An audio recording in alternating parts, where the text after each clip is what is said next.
बोलो दुर्गे मैया की जय। बोलो शैलपुत्री मैया की जय।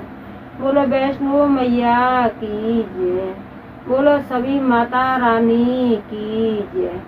आइए, आप सबका कमलेश भक्ति चैनल पर स्वागत है और मैं आपको एक माता रानी की कहानी सुनाने जा रही हूँ। कहानी बहुत सुंदर है। पति पत्नी थे, तो पति पत्नी दोनों और माता रानी के प्रिय भक्त थे और माता रानी का बड़े विश्वास के साथ दोनों पति पत्नी पूजा करते थे, बड़ा विश्वास रखते थे। जो पति थे उनका काम था व्यापार का, तो वो अपना व्यापार चलाते थे। तो आप जानते हैं कि व्यापार का काम तो ऐसा होता है कि एक दूसरे से संपर्क रखना ही पड़ता है।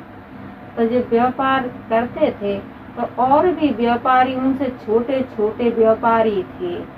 तो जो छोटे छोटे व्यापारी थे वो उनसे जो भी जिस चीज का भी व्यापार करते थे तो छोटे छोटे व्यापारी उनसे उधार सुधार लेते थे और उनको पैसा नहीं देते थे। और उनकी पत्नी थी वो अपना प्रिय भक्त थी, माता रानी पे बड़ा विश्वास रखती थी। तो जो छोटे व्यापारी थे वो अपना बड़े तेज थे और जो बड़े व्यापारी थे तो वो बेचारे छोटी छोटी बातों पर ध्यान नहीं देते थे। लेकिन और व्यापारी थे इनसे उधार ले करके एक दिन ऐसा हुआ कि इनका व्यापार एकदम ठप हो गया, बंद हो गया। बंद का मतलब हो गया कि उनके पास न धन बचा और ना ही कुछ पैसा बचा, क्योंकि और व्यापारी थे वो झूठ बोल बोल करके, मीठी मीठी बातें बोल करके और उनसे धन लेते गए और इनके पास कुछ नहीं बचा। तो जब कुछ नहीं बचा तो बेचारे को बड़ा कष्ट हुआ और कहने लगे, अपनी पत्नी से कहने लगे कि अब मेरे पास कुछ नहीं है और अब मैं अपना मुंह किसी को कैसे दिखाऊंगा, क्यों कि मैं तो इतना बड़ा व्यापारी था और आज मेरे पास कुछ भी नहीं है। अब मैं इस गांव में रह नहीं सकता हूँ, क्यों कि सारे हंसेंगे। तो जो दूसरे व्यापारी थे वो उनको देख करके खूब हंसते थे, बड़ी उनकी मतलब मजाक उड़ाते थे और कहते थे कि हमने इसको फुटपाथ पे ला दिया। तो इसी तरीके से उनको जब पता चलता था तो उनको बड़ा कष्ट, बड़ी शर्म बड़ी महसूस होती थी कि एक दिन ऐसा था कि ये व्यापारी मेरे पास माल लेने के लिए आते थे, धन लेने के लिए आते थे और आज दिन ऐसा है कि मेरे पास कुछ नहीं है और इनके पास सब कुछ है। तो आज ये मेरी मजाक उड़ा रहे हैं, मेरा जो है अपमान कर रहे हैं। तो इसी चीज का उनको बहुत कष्ट होता था। तो अपनी पत्नी से कहने लगे कि अब मैं इस गांव में रह नहीं सकता हूँ, इस शहर में रह नहीं सकता हूँ, क्यों कि सब मेरी मजाक उड़ा रहे हैं। तो जो पत्नी थी वो कहने लगी कि नहीं, आप रहोगे इसी गांव में रहोगे, इसी गांव में नहीं रहोगे तो दूसरे गांव में रहोगे। आप मेरे लिए नहीं रहोगे तो अपने बच्चों के लिए रहोगे और बच्चों के लिए भी नहीं रहोगे तो माता रानी के लिए रहोगे, लेकिन आपको जाना नहीं है कहीं।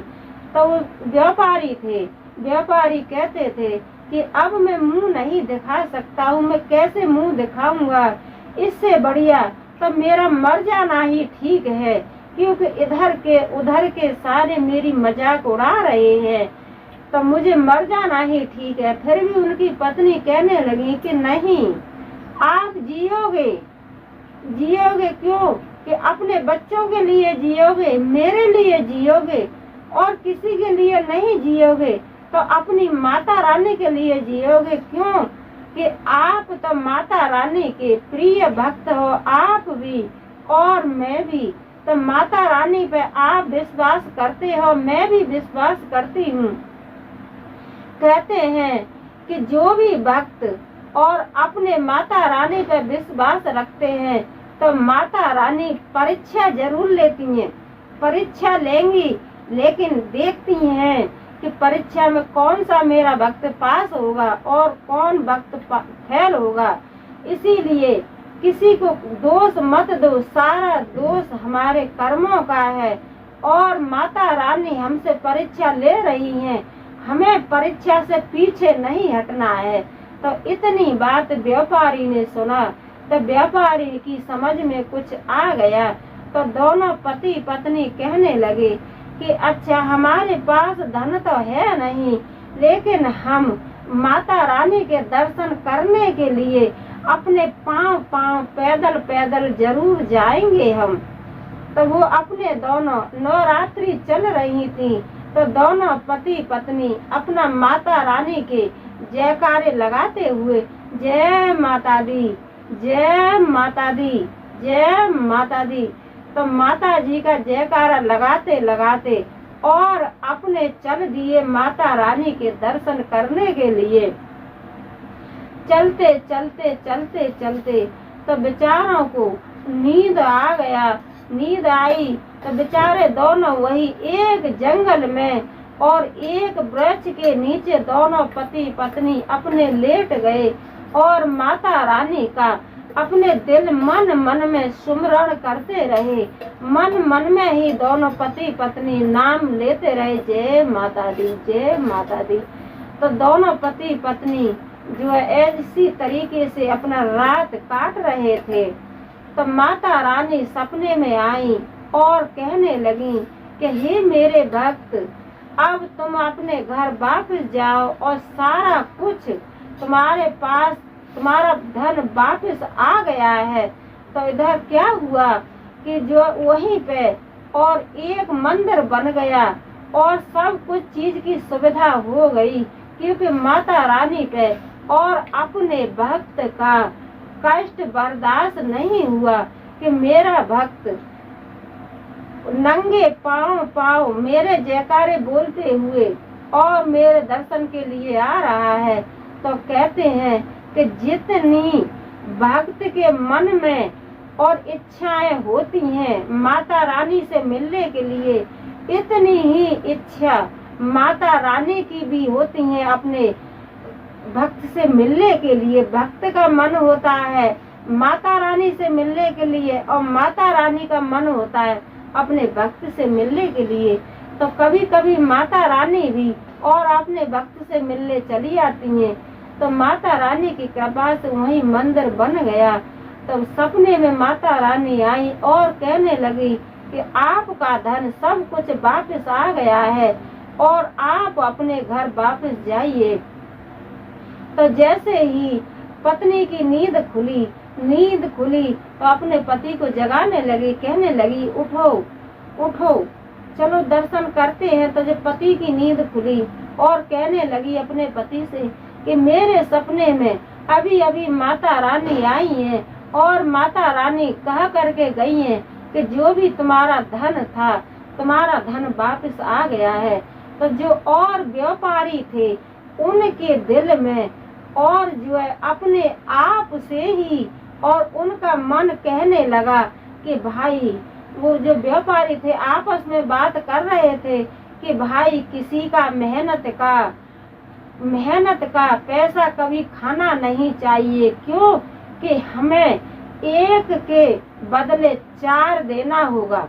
तो व्यापारियों के दिल में जिन्होंने उनका धन खाया था, पैसा खाया था, उनके मन में अपने आप से ही अंदर से ऊर्जा जागने लगी कि किसी का हराम का नहीं खाना चाहिए, क्यों कि आज हम किसी का धन खाएंगे तो कल हमको 1 का 4 भरना पड़ जाएगा।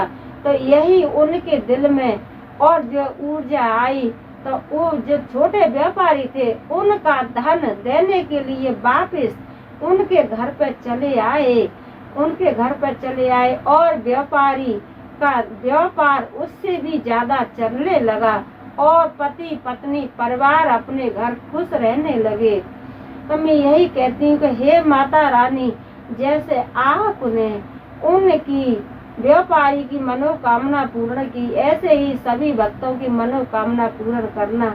और कहते हैं कि जो भी भक्त माता रानी का श्रद्धा और भक्ति से भाव से पूजा पाठ करता है और माता रानी का जयकारा लगाता है, तब वो भक्त कभी दुखी नहीं रहता है। और जो भी कोई ग्रह संकट आता है तो माता रानी हाथों हाथ अपने ऊपर ले लेती है, लेकिन अपने भक्त को कभी भी माता रानी कष्ट नहीं देती हैं। तो हे माता रानी, हे दुर्गे मैया, हे नौ माँ, जैसे आपने उन व्यापारी की मनोकामना पूर्ण की, ऐसे ही सभी भाइयों की, सभी बहनों की, सभी की मनोकामना पूर्ण करना। हे माता रानी, आप अपने सभी भक्तों पे दया दृष्टि बरसाते रहना। बोलो दुर्गे मैया की जय, बोलो वैष्णो मैया की जय, बोलो नैना माई की जय, बोलो नौ मैया की जय, बोलो सच्चे दरबार की जय, बोल माता रानी की जय।